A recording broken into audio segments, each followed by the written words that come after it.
Well, good morning and welcome to Christ Table and our day 5 Bible study in PartyOn. We're so grateful that you are here with us today as we go through our next day in this study of food, fellowship, feasting, and other fun places in the Bible. And today we are in First Samuel. Now, I know that First Samuel may not necessarily be very familiar to you, but First Samuel is actually one of the most interesting and intriguing books in the Old Testament. If I were going to start in a book in the Old Testament to read through, First Samuel would definitely be on the list because it's a great story, and that is where we are today. Thanks to all the donors at Christ's Table, all of you who have made this study a reality and continue to support this ministry as we continue to take the table of Jesus Christ to the world, specifically to the people in your communities. If you'd like to find out more about us, christtable.today. You can sign up for the email list there, and I'll be sending out an email here soon within the next day or two with a huge update. And if you'd like to receive a copy of this Bible study book, Party On, that we're going through right now, then everybody who donates to Christ Table, and you can do it right there at that webpage, will receive this absolutely free. In fact, I have a few to put in the mail today. And if you don't have the financial resources in order to do that, let me know, and I'll still get one out in the mail to you. But whether or not you have one, you can always join us here live around 8:30 a.m. Eastern for Bible study every day right now as we look at the food, feasts, and fasts in the Bible. Now, as we come to this section of 1 Samuel chapter 9, we're actually crossing over into chapter 10, the first verse. You may think, what? You can't do a Bible reading or a Bible study that crosses lines like that? Well, the chapters and numbers weren't originally there. Everything was just written out in a scroll, and there were no chapters, there were no numbers. It's only a few hundred years ago where those came along to help us find places. So there is nothing sacred about the breaks between chapters, and there's nothing sacred about the breaks between verses. There is there's a little extra thing for you there. But when we come here to 1 Samuel chapter 9, Israel is about to have their first king. They have been pleading with God for a really long time to have a king. They saw all of the other nations around them had a king, and they became a little jealous of that. People who have lived under dictatorships or monarchies know that that can many times be a positive thing, a benevolent dictatorship or a benevolent monarchy, or it can be a not so good thing when you get a true dictator, or when you get a monarch who is more concerned maybe with themselves than with the nation that they govern. Now, God had been saying, you don't really need a king. I am your king. But the people kept saying, we want a king. We want a king. And so God relents. And the people who say God never changes, God never relents, it just doesn't match up with Scripture. Well, why do you pray if God doesn't change? Certainly prayer changes you, but the Bible also shows that prayer does indeed in moments change God as well. And so God relents and gives them a king. And so we jump into the story here just before essentially the choosing of the first king. And when we jump into the story in 1 Samuel chapter 9, and our reading today begins in 15, but I'm not going to start there. But I'll tell you what happens is this guy named Saul is from a tribe called Benjamin, one of the 12 tribes in Israel. And Benjamin was small, and Benjamin wasn't really one of the more important tribes. And so it seems as though this guy Saul comes from maybe a wealthy family, or at least an important family in this unimportant tribe of Benjamin, because he has a long lineage. And so the fact that they kept records of his father and his father's father and his father's father's father means that they were probably of some to-do. But his father has lost some donkeys. And I know that it might be difficult to understand or imagine how important it was to have donkeys and how much of a problem it was to lose donkeys. But you're going to have to either substitute something in there that would be important if you lost maybe your children, maybe your prized pet, or something maybe critical to your job. If there's an item or maybe a computer even had lost it and misplaced it, these donkeys were never found. So Saul's dad sends out this contingent of people, and it was a really big deal because he sends his son as well in order to find these donkeys. Well, these guys spend a whole lot of time and energy crisscrossing a whole lot of territory in order to find these donkeys, and to no avail. These donkeys seem to be nowhere, but can't come back home empty-handed. So Saul happens to have a run-in with a seer, S-E-E-R, essentially somebody who has a reputation for seeing things in the future or knowing things. This person is Samuel, who is a priest of God, who is a prophet of God, but he also has this kind of reputation among the people as knowing things that could only be known by a supernatural way. And so Saul's associate says, Saul, you should probably go talk to this Samuel, this seer. And that is where we jump into the story in 1 Samuel chapter 9. You're starting in 15, but I'm starting in 19 this morning. And so Samuel says, here, let's do this, Saul. Why don't you go up to the place of worship ahead of me, and we'll eat there together. And in the morning, I'll tell you what you want to know and send you on your way. And don't worry about those donkeys that were lost 3 days ago. Now, this is a little odd, but also a little customary. It's probably getting close to the end of the day as they've begun this conversation between Samuel and Saul about the donkeys. It would have been a form of necessary hospitality for Samuel to invite Saul to stay for dinner for the evening. I wonder about that kind of hospitality today. The kind of hospitality that says, you know what, it's getting late in the day. Why don't you come over to my place for a meal? Take a load off, enjoy yourself, enjoy some good food. We may not know each other or know each other well, but we will by the end of this. In the Bible, we see a lot of people who regularly open their homes to others. And I wonder if your home is simply a sanctuary for you and for your family, or if your home truly is open to other people. You know, in ancient times in the Near East, hospitality was the most important driving force and value. In America today, and maybe depending on where you're watching in other places in the world, this may be more or less true. Hospitality is not our prevailing value. In America, it is self that is the primary value, not providing or helping others. And in America as well, and maybe this is because self is a primary value, it's you hear that American work ethic. It's work. And so our homes are a place of rest or a sanctuary from work. And so we see our lives at work or sometimes at church as being the place where hospitality happens. But home is a sanctuary. And you don't invite very many people into your sanctuary, your inner sanctum, because it's a place of peace and a place of rest. And when you're there, you want to be off. In Scripture, the opposite of that was true.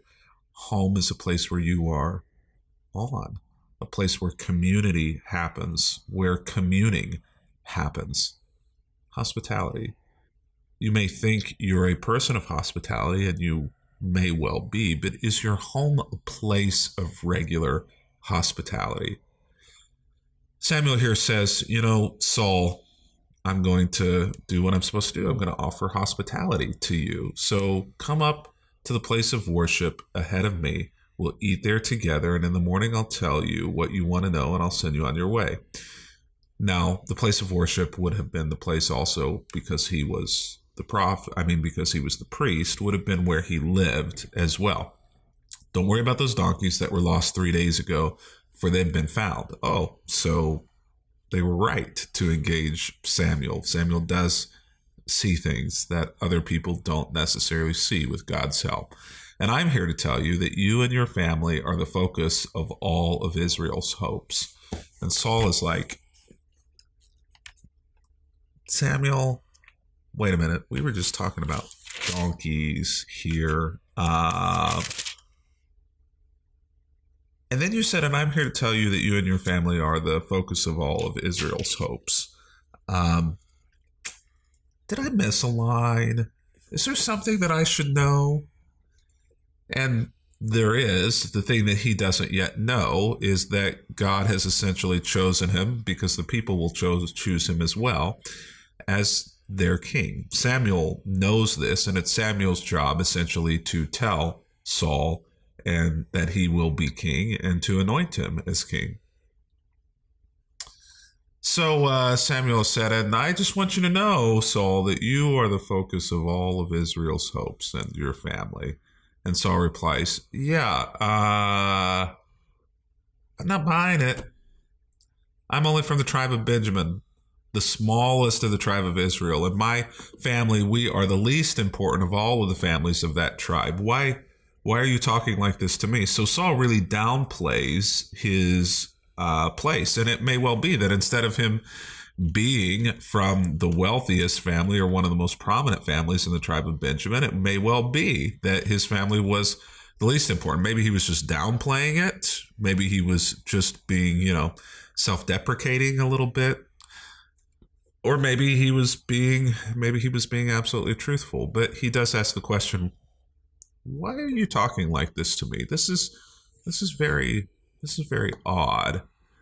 So Samuel doesn't answer. He doesn't tell him why he's talking to him that way. Now we know, because of the narrator, that Saul is about to be crowned king, but Saul does not yet know what Samuel and God already know. So Samuel brings Saul and his servant into the hall and places them at the head of the table, honoring them above the 30 special guests. And so there is now a whole contingent of special guests there, and Saul is simply one of them. Now, there were several festivals and several meals that would have, throughout the rhythm of the year, required that maybe Samuel's entire family be there. And maybe this is what's going on. Maybe these 30 special guests were people who were traveling with Saul, trying to find the donkeys. Perhaps these are people from Samuel's side. We don't really know. All that we know is that there were many special guests there, but that Saul is given a place of honor at the head of the table, usually reserved for the host, which would have been Samuel, but now is given to Saul. Samuel then instructed the cook to bring Saul the finest cut of meat. This would have been an animal that was sacrificed throughout the business of the worship community, as is outlined in Leviticus, which means it probably would have been a leg of lamb and what it was attached to. And so this is the choicest piece of meat. This would have been a piece of meat that would have been reserved for likely Samuel himself. But Samuel gives this and instructs the cook, rather than to bring it to him, he instructs him to bring it to Saul instead. The piece obviously having been set aside for the guest of honor. So the cook brought in the meat and placed it before Saul. Now, it is amazing that there is so much detail that has gone into this meal story. I wonder why that is. Why do you think that is? Now, we have Samuel, we have Saul, we have 30 special guests, we have the cook who is doing this and bringing it out, whenever we're having a meal at our house. Sally and I cook.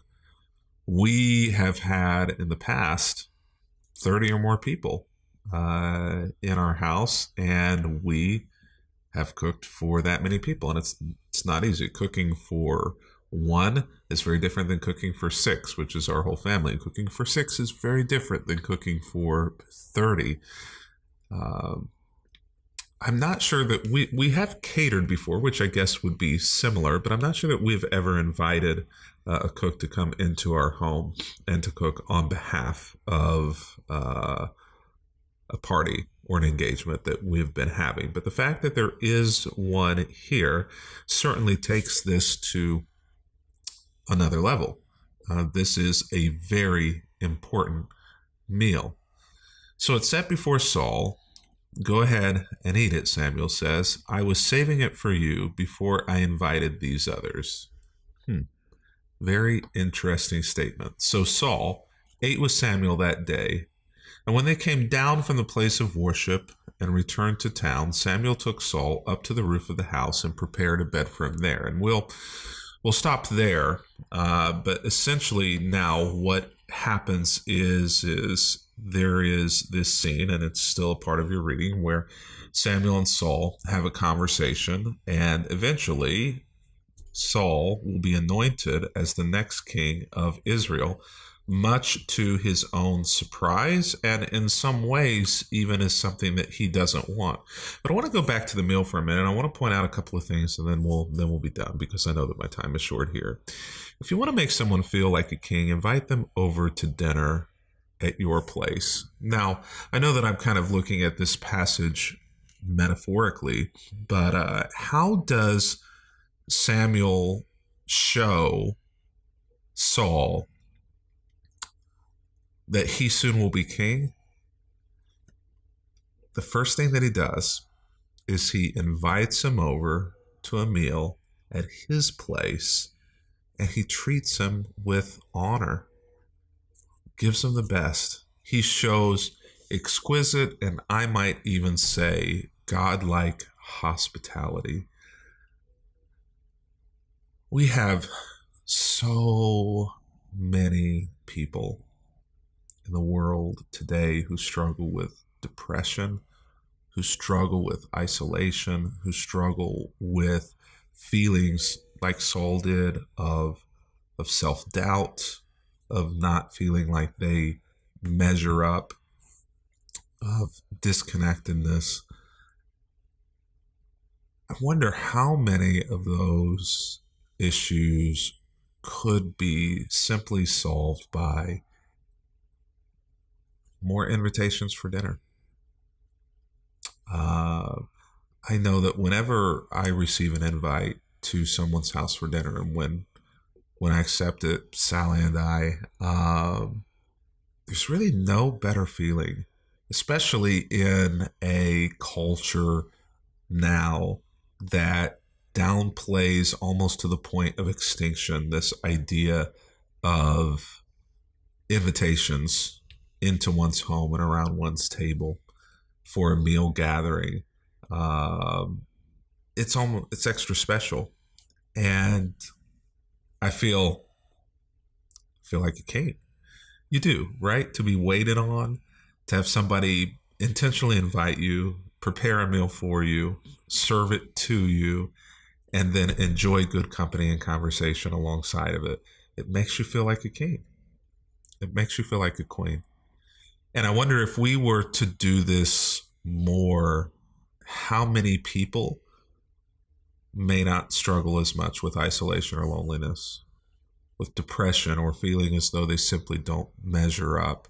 I think the fact that we have, as a culture, and especially as a people of God, have lost the idea of the centrality of hospitality and that we own the burden of not just being hospitable people, but actually executing hospitality in our homes and around tables is quite sad. And I think that we'll show throughout this Bible study, this is also quite unbiblical, that we are not, as followers of God, seen as being the most hospitable people. And we should be. Now, I want to change this, and you might have seen the words change there, or you might not have, but they did. And if you want to really make someone feel special, invite them to God's table for dinner. Now, Samuel invites him to his table, but actually Samuel never says, it's my table. He says he invites him to the place of worship. Now, we know because Samuel is a prophet that Samuel lives in the place of worship, likely. And so it may not have been that way, but it's likely that Samuel lives in the place of worship. But he doesn't call it that. He actually refers to it as the place of worship rather than his home. And so he's not just inviting Saul into his home, but he's actually inviting Saul quite literally to God's table. And he's quite literally serving Saul God's food. He serves him the choicest piece of meat from the choicest animal. Remember, the sacrifices, if you know your Jewish history, were supposed to be perfect, without blemish, without spot. And so that lamb is the one that is the choicest piece, and Saul gets the choicest piece of meat from the choicest lamb, from the choicest item that was sacrificed during the routine. But it's not at Samuel's table, it's at God's table. And this is really specifically why we've not called ourselves Christ Church, or we've not called ourselves, the joke is Church in the Farms. Haha. No, we've called ourselves Christ's Table because we want to model the centrality of the table and inviting people not just to our table, but inviting people to God's table, to Christ's table. And I believe that whenever we invite people into our homes to sit around our table and to share a meal, we're not just modeling hospitality, but we are modeling something deeply spiritual, something that is extremely holy, and that table becomes sacred. Whenever we fulfill that, it's no longer just your table. It becomes Christ's table, and something transformational happens there. Something transformational happened at this table with Saul. He became king.